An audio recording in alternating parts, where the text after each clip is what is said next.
ములుగు ఏజెన్సీలో మావోల అలజడి. ఇన్ఫార్మర్ నెపంతో గొడ్డలితో నరికి చంపిన వైనం. పలుమార్లు హెచ్చరించినా మారని తీరు అంటూ లేఖ విడుదల. మృతుల్లో పేరూరు పంచాయతీ కార్యదర్శి రమేష్. మారుమూల ఏజెన్సీ ప్రాంతమైన ములుగు జిల్లా వాజేడు మండల కేంద్రంలోని పెనుగోలు కాలనీలో మావోయిస్టులు అలజడి సృష్టించారు. పోలీసుల ఇన్ఫార్మర్ నెపంతో ఇద్దరు గిరిజనులను గొడ్డలితో అతి కిరాతకంగా నరికి చంపారు. మృతుల్లో ఒకరైన ఉయిక రమేష్ పేరూరు పంచాయతీ కార్యదర్శిగా పనిచేస్తున్నారు.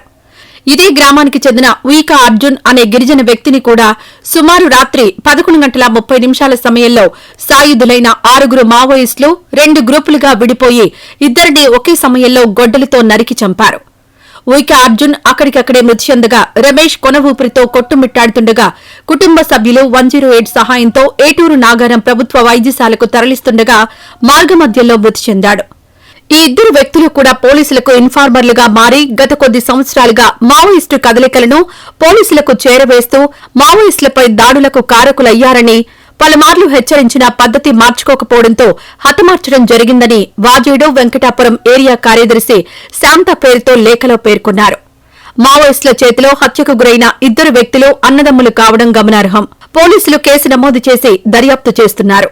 ఇప్పటి వరకు ములుగు జిల్లా సరిహద్దు అటవీ ప్రాంతాలకే పరిమితమైన మావోయిస్టు పార్టీ ఉనికి ఏకంగా మండల కేంద్రంలో బయటపడ్డం సంచలనంగా మారింది. వాజేడు మండల కేంద్రాన్ని ఆనుకుని ఉన్న పెనుగోలు కాలనీకి చెందిన ఇద్దరిని పోలీస్ ఇన్ఫార్మర్ పేరిట నక్సల్స్ హతం చేయడం కలకలం రేపింది. అయితే ఒకే కుటుంబానికి చెందిన అన్నదమ్ములను హతమార్చేందుకొచ్చిన దళం వేర్వేరుగా లేఖలు వదిలేయడం కొత్త ఆనవాయితీని అమలు చేస్తున్నట్టుగా అనిపిస్తోంది.